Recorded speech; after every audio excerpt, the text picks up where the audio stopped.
So, good afternoon. So I'm working at SRS Security, a security risk management company in Stockholm. I've been there for like 3 years. The most interesting part is probably for you. I've been the last 11 years before that in the Swedish Armed Forces, the Military Security and Intelligence Directorate, where I worked with first 5 years as an analyst, and the last 5 years I was head of the team of cyber analysts, looking at state actors that want to steal our information, or state actors that want to destroy our infrastructure, prepare for that. So today's talk will focus about sharing is caring, about information sharing, trying and secure us. So the agenda is I'll briefly talk about some threat actors, focusing on state actors and on some organized crime. I'll talk about some challenges that we have in Sweden in specific, and how we can cooperate to make this much better. And I also have a few points to other organizations that inspired us to start sharing information. And some lessons learned from our information sharing, which is done in the Swedish Defense Industry Association, where there are like a dozen companies sharing information. We'll get that later on. I'll be speaking about threats ranging from somewhere up in the sky, satellites, all the way down to the bottom of the ocean on subsea cables, which you probably know more about than me. And I'll end off with something about the future. So, looking at threat actors, the most common threat actors are these sort of unorganized, opportunistic actors who want to get money. There's an increasing group of organized crime that are very organized.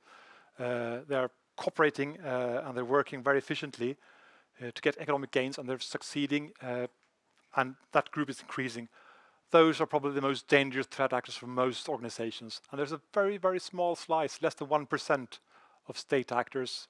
They don't target most companies, because state actors only target companies where there's some sort of security issues, where they can actually increase their own security or decrease the security of another organization, or reach some security policy aims.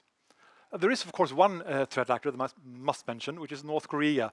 They're actually doing a bit of hacking for money. They're sort of out of scope. So what I want you to understand is when a state actor wants to attack something, they don't just blindly attack it. They don't do a short reconnaissance and then find targets and attack them.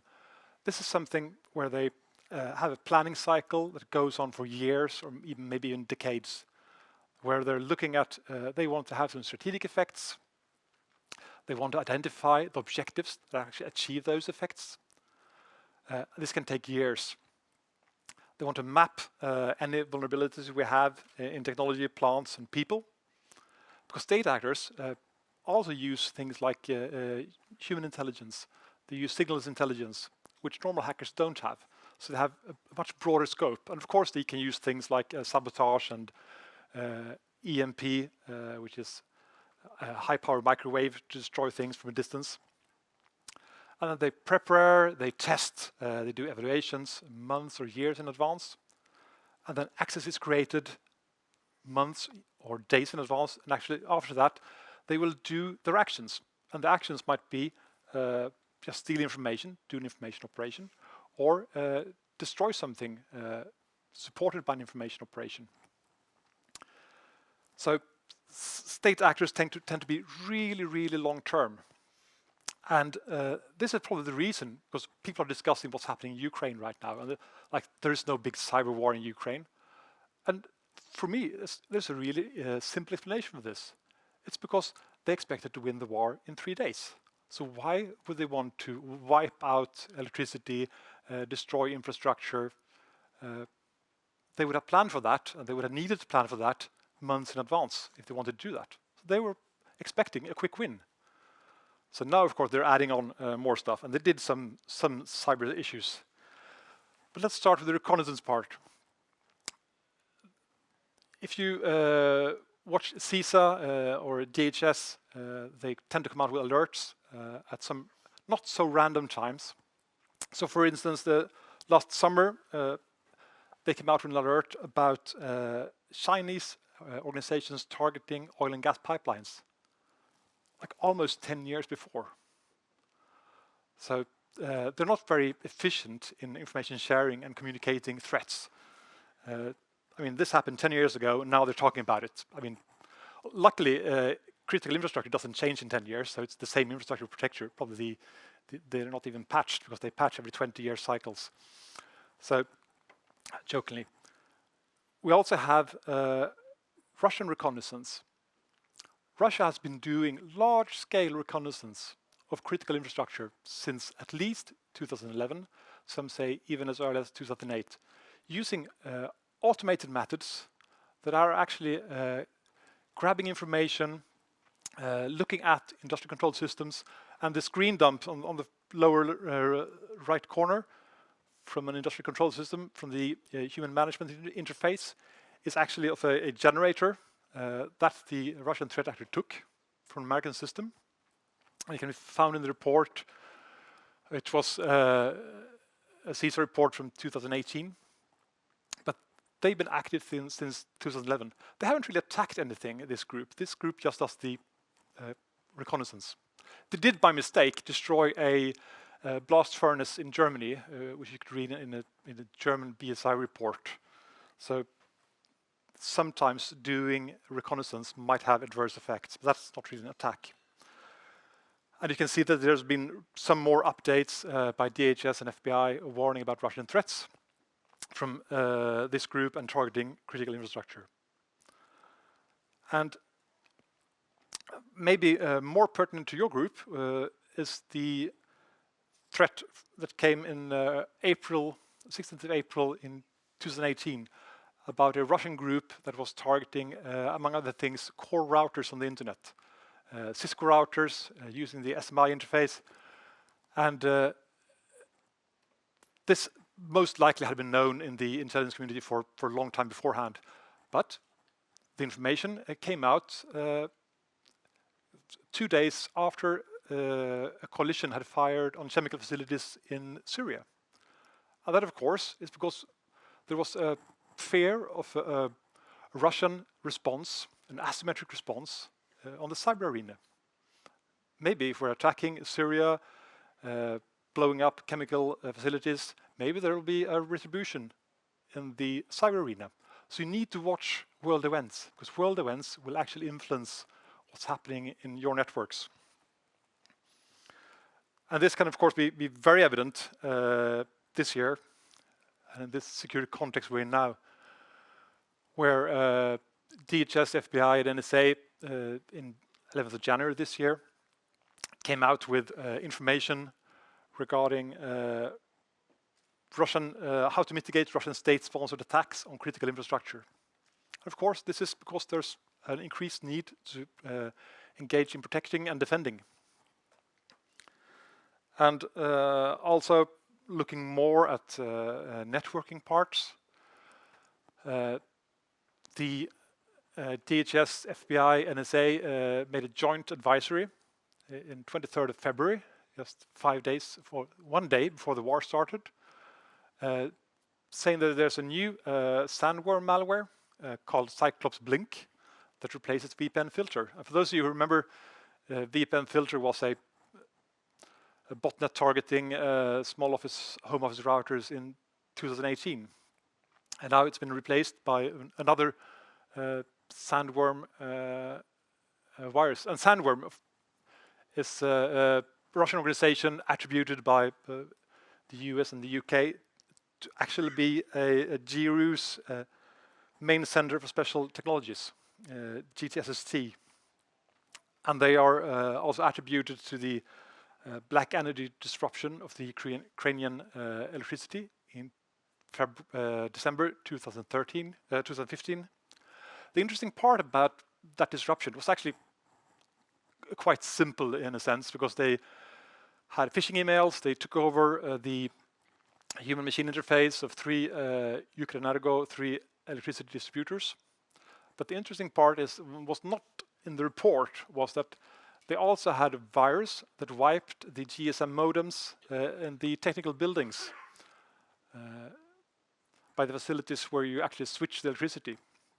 So they wiped the modems, they made the UPSs not working, and then they shut down the electricity. And when the computers rebooted, half the computers erased the hard drive in the boot sector directly, and the other half after 30 minutes. And another thing that is not evident in the report, but if you talk to people who are working and who did the incident response, like Robert M. Lee, he will tell you that they did the shutdown manually, probably using like 40 people at the keyboards. It was probably pre-planned because they were doing it without shutting down electricity, so they couldn't reach the other targets, which is not a rookie mistake. And they shut down most of those roughly 3 dozen energy, what do you call them, transformers, roughly 3 dozen transformers from the HMI, the human machine interface. But they shut down one of the transformers from a human machine interface that was cloned and that came from an IP address in Moscow. So they had that as a backup plan, most likely. So they have an interest in destroying critical infrastructure. And then there's been some other attacks, like a smaller attack on one transformer in 2016, and some attacks on UK Minister of Finance, and NotPetya, of course, you heard about. And the same group is also attributed to the Winter Olympics and the Paralympics, and some attacks against Georgia. And there's another group which is a bit more dangerous, that just last week was indicted by the Department of Justice for cyber attacks and preparing cyber attacks. And they were responsible for placing a malware called Triton or Trisis in a Saudi Arabian oil facility. And it was actually a malware that was made to stop an industrial safety system from working. So basically the backup system was supposed to secure the industrial control system, which is separate, and it attacked that. There was no sort of attack on the industrial control system, so because it was a failure of this malware. And they've also been attributed to reconnaissance of US oil refineries. So there have been plenty of attacks on critical infrastructure. And when I show this to companies, I often joke about that because they say, well, maybe we should get some cyber insurance. But the hard part is, like Mondelez, they sued Zurich, their insurance company, because Zurich didn't want to pay out because they said, well, now that the US and the UK has said this is an act of war, then that's force majeure. We can't pay out. We don't pay out for that. So they sued them, and that's not settled yet. Another organization sued their insurance company, and they actually made it through. The all claims insurances tend to be better than actually cyber insurances, because the all claims is more about damages in a broader sense. So I'll only mention one thing of all the things we've seen in Ukraine, and that's the Modem wiper, which you probably read about, which started early in the morning, on the same day the war started, the 24th of February. And it started off by being a sort of DDoS attack on the down beams, where people lost connectivity, and then after a while, suddenly the modems lost connection because somebody had used a badly organized VPN software to gain access, and then to reflash the flash memory with basically garbage. So they couldn't be used. They can be reflashed, so they're not permanently disfigured. And interesting thing about connectivity and interdependence is that in Germany there were like 5,800 wind turbines that were affected. And that's because they were using this connectivity for steering and controlling the wind turbines, because they're usually in remote areas. And they couldn't work on full speed, of course, as they were not totally controlled. And another fun part is there were some Norwegian researchers on an island just near Svalbard that only had satellite connectivity. And they listened to the news and they heard that they're starting a war in the Ukraine, and then they were without communications for 2 weeks. So they were really sort of interested in what happened. They probably had some things to think about. But those are some things. My real worry is actually about the core infrastructure, the undersea cables, the subsea cables, which is like 97% of all our communications. And this is really an important issue because in this security environment, if Russia does hybrid war and deniably takes out all the Atlantic cables, which is really, I'd say it's sort of lower end than using nuclear weapons or chemical weapons. So it's probably something you could grab earlier, and they're talking about nuclear weapons and chemical weapons. So that would have devastating effects. And if they only cut 3 cables going from Europe to India, we'd lose 70% of all communications with India. A lot of organizations in Europe have data centers in India. So you can have a sort of scaled response. Well, do they have the capability to target subsea cables? Yeah, since we saw the slide about the ARPANET in 1973, and actually since 1976 in Russia they started the main directorate to deep sea research, which is basically a cover name. It's directly under the Ministry of Defense. So you have like the Air Force, the Army, nuclear forces, and the Navy, and then you have this directorate. And this directorate operates 8 nuclear-powered submarines. 2 of them are motherships. One of them is the world's largest submarine, or longest at least. And then they have 6 deep-diving vessels that can go deep in the oceans to access parts of the ocean which other submarines have hard to get to. And they also have 2 large ships that have been known to loiter around subsea cables outside Turkey, in the Baltics, and of course in the Atlantics. So these submarines, I actually added a Swedish submarine, the one with the small Swedish flag, for scale. That's the largest Swedish submarine we have. They have the capability to, of course, cut undersea communications. They have the capability to place their own monitoring equipment on the seabed. And even in open sources, you can read that they have nuclear-powered power stations that are supposed to be placed on the bottom of the ocean to power these things. So it is something that we should actually have in scope, and I think you should have in your contingency plan is what happens if we lose all connectivity across the Atlantic. What happens to your organization? And there are lots of hidden issues. Just things like certificate revocation lists might be situated on a server in the US that you need to access. So let's leave the really bad part and talk about some more fun stuff. So organized crime.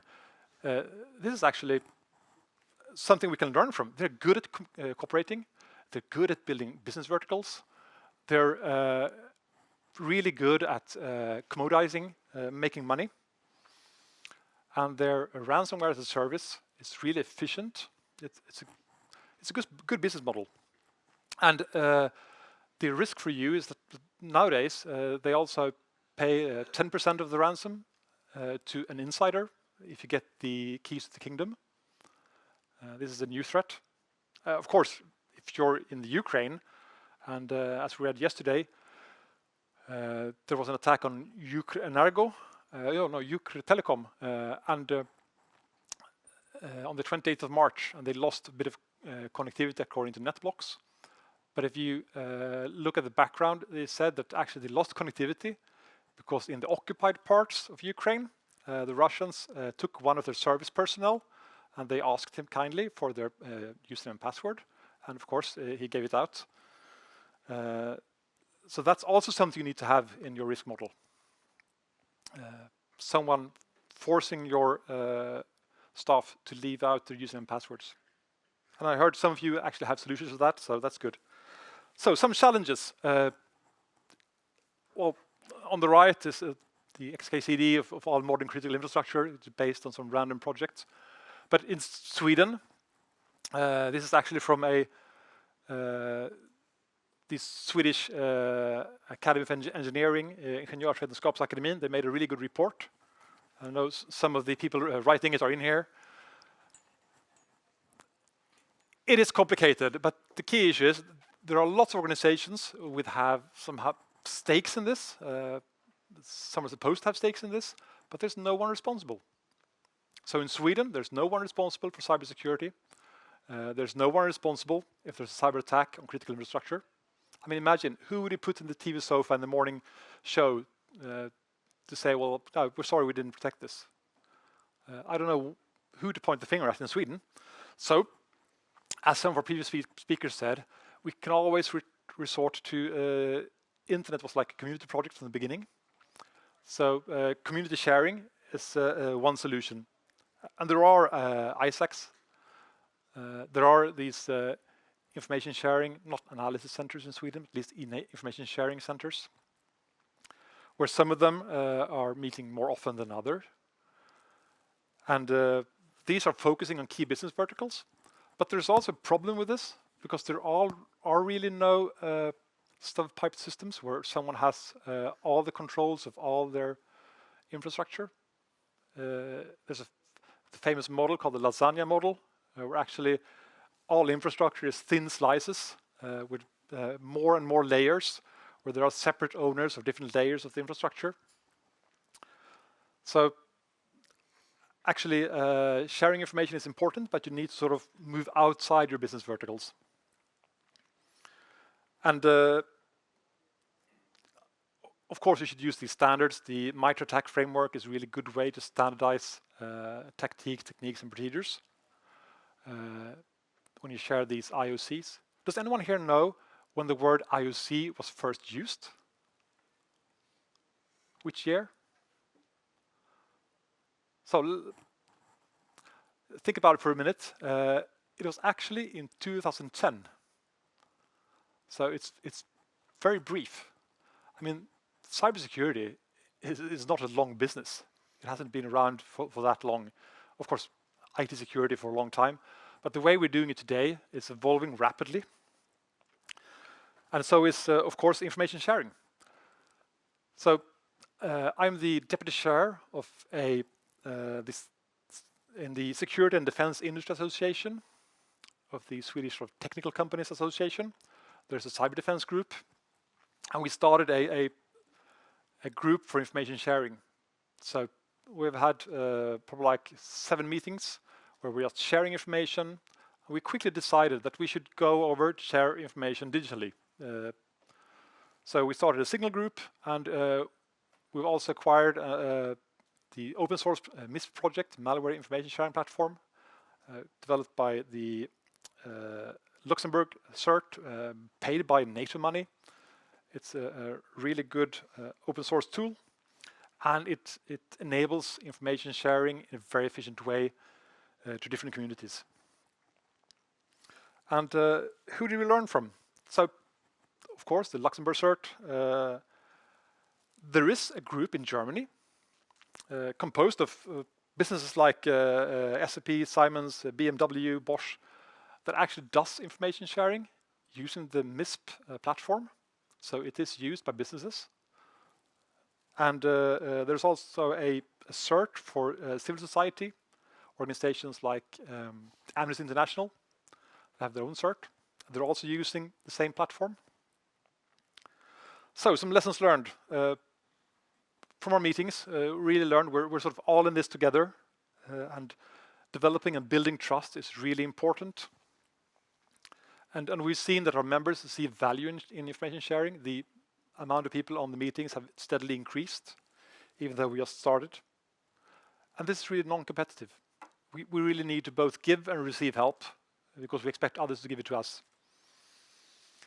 But we do really need to increase both tools and methods for sharing threats and vulnerabilities in a more efficient way, so we can prioritize limited time to handle those.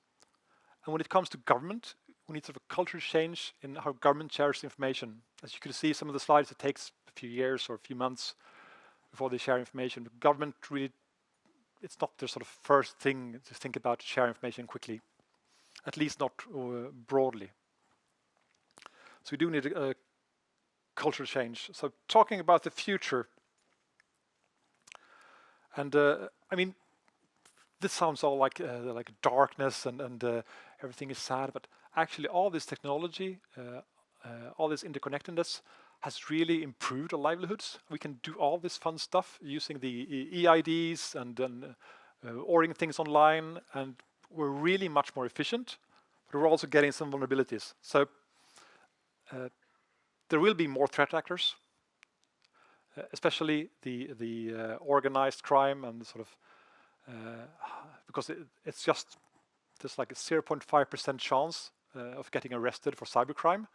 And if you rob a bank in the US, there's like a 30% chance of getting picked up by the police inside the bank during the robbery, and like 60% chance in total afterwards. So people are moving to this field. There will be more vulnerable systems, mainly because we're still pushing in industry, shortening the time to market, so there's less time for quality assurance and tests.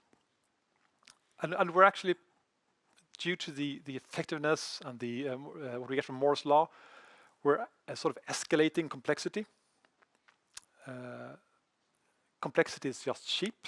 Making things simple is hard and costly. And the speed of technological change is actually accelerating. And this will be further increased when we get quantum computers and even more AI, or people talk about automation or machine learning. So future will be at least interesting. So that concludes my speech. Thank you very much for today. We have a couple of minutes till the coffee break. Are there any questions for Mattias on anything he said today? No? Okay, well, thank you very much. Please join me thanking Mattias for his presentation. Thank you.